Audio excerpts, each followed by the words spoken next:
안녕하십니까. 사랑하는 은혜샘 성도 여러분, 김미선 전도사입니다. 오늘은 새 영과 한마음이라는 제목으로 에스겔 11장 14절에서 21절 말씀을 중심으로 심판 중에도 자기 백성을 회개시켜 회복시키시는 신실한 하나님을 만나는 은혜가 있으면 좋겠습니다. 에스겔은 여호야긴과 함께 바벨론으로 포로로 끌려갑니다. 하지만 유다는 아직 시드기야가 통치하고 있습니다. 포로로 끌려간 바벨론에서는 에스겔이 하나님께 소명을 받고 선지자의 사명을 감당하고 있습니다. 오늘 본문 11장에서 주의 영이 에스겔을 들어 올려서 여호와의 전 동문 곧 동양한 문에 이르게 하여 환상을 보게 합니다. 그 문에 25명이 있는데 그들은 백성의 고관들입니다. 그런데 그들은 성에서 불의를 품고 악한 깨를 꾸밉니다. 에스겔 8장에서도 여호와의 성전에서 25명이 여호와의 성전을 등지고 낯을 동쪽으로 향하여 동쪽 태양에게 예배하는 우상 숭배가 행하여집니다. 성전은 하나님을 예배하는 거룩한 곳인데 성전에서도 우상을 섬기는 가증한 악을 행하고 있었던 것입니다. 11장 3절 말씀에 그들의 말이 집 건축할 때가 가깝지 아니한즉 이 성읍은 가마가 되고 우리는 고기가 된다 하나니, 예레미야는 유다가 바벨론에게 함락당한다고 이야기하지만 그들은 예레미야의 말을 믿지 않습니다. 그들은 집 건축할 때가 가깝지 않다고 합니다. 이 성읍은 가마가 되고 우리는 고기가 된다고 합니다. 가마가 불로부터 고기를 보호해 주듯이 예루살렘 성 안에 있는 자신들은 안전하다고 말합니다. 그리고 예루살렘 성은 함락되지 않는다고 자신합니다. 하지만 하나님은 에스겔에게 예루살렘 성읍에서 많은 사람들이 죽어 시체로 거리가 채워진다고 말씀하십니다. 유다가 심판을 받는 이유는 그들이 하나님을 버리고 우상을 섬겼기 때문입니다. 그들은 하나님의 율례와 규례를 지키지 않았습니다. 그들이 하나님보다 의지하였던 가마는 이제 그들을 지켜주지 못합니다. 8절 말씀에 나 주 여호와가 말하노라. 너희가 칼을 두려워하니 내가 칼로 너희에게 이르게 하고 너희를 그 성읍 가운데에서 끌어내어 타국인의 손에 넘겨 너희에게 벌을 내리리니, 하나님은 그들을 칼로 심판하시며 성읍 가운데서 끌어내어 타국인의 손에 넘겨 벌을 주신다고 말씀하십니다. 하지만 이제 하나님은 이스라엘의 회복을 말씀하십니다.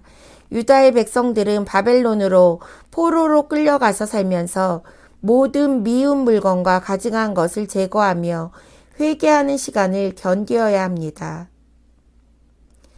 16절 말씀에 그런즉 너는 말하기를 주 여호와의 말씀에 내가 비록 그들을 멀리 이방인 가운데로 쫓아내어 여러 나라에 흩었으나 그들이 도달한 나라들에서 내가 잠깐 그들에게 성소가 되리라 하셨다 하고, 너는 또 말하기를 주 여호와의 말씀에 내가 너희를 만민 가운데에서 모으며 너희를 흩은 여러 나라 가운데에서 모아내고 이스라엘 땅을 너희에게 주리라 하셨다 하라.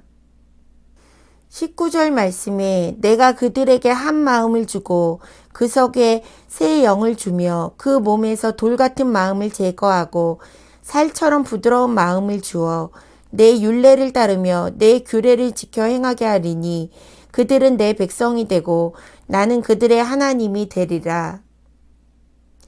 하나님은 배역한 유다 백성들의 마음에 새 영과 한 마음을 주셔서 그들의 돌 같은 마음을 제거하고 하나님 말씀을 듣고 받아들이는 민감한 마음, 즉 부드러운 마음을 주실 것이라고 말씀하십니다. 이전에 돌에 새겼던 규례와 율례를 이제는 각 사람의 마음에 새겨서 그들이 하나님을 섬기게 할 것이라고 말씀하십니다.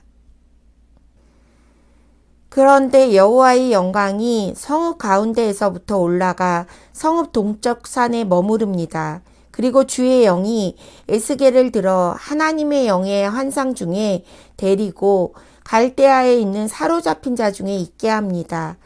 에스겔은 환상 중에 본 모든 일을 말합니다. 우리는 신앙생활을 하면서 가끔은 신기한 체험이나 영적 능력을 갖기를 원합니다.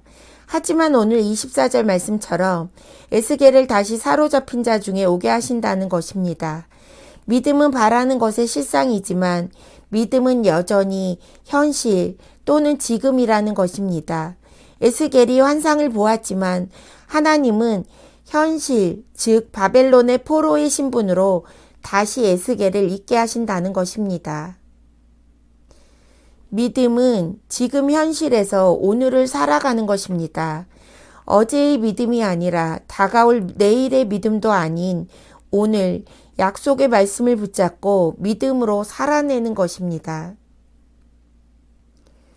포로로 끌려온 유다 백성들은 아직 예루살렘이 함락되지 않은 상태에서 하나님의 말씀을 믿으며 포로의 생활을 견뎌야 하는 것입니다. 포로 생활이 끝나고 다시 예루살렘으로 돌아가는 것을 경험하지 못할 사람들도 있을 것입니다. 하지만 많은 믿음의 조상들이 하나님의 약속을 믿고 현실을 믿음으로 살았습니다. 오늘을 사는 우리도 똑같습니다. 유다 백성들처럼 하나님 아닌 우상을 섬겨 징계를 받더라도 그 죄에 대한 벌을 받을 때에 하나님은 회개할 기회를 주십니다. 하지만 징계의 시간을 감당해야 합니다. 심판은 끝이 아니기 때문입니다. 하나님은 심판 후에 회복시키시는 언약의 신실한 아버지입니다. 회개 이후에 하나님은 그들을 다시 하나님의 백성으로 회복시켜 주십니다. 이런 믿음이 우리 성도들에게도 있기를 기도합니다. 오늘 말씀을 기억하며 기도합시다. 첫 번째, 하나님보다 더 사랑하는 내 안의 우상을 버리고 하나님이 주시는 새 영을 받아 하나님 말씀에 민감한 부드러운 마음으로 변화받도록. 두 번째, 하나님이 주시는 징계의 시간도 믿음으로 순종하고 견디며 심판 후에 회복시키시는 신실한 하나님을 소망하는 성도들이 되도록 기도하겠습니다.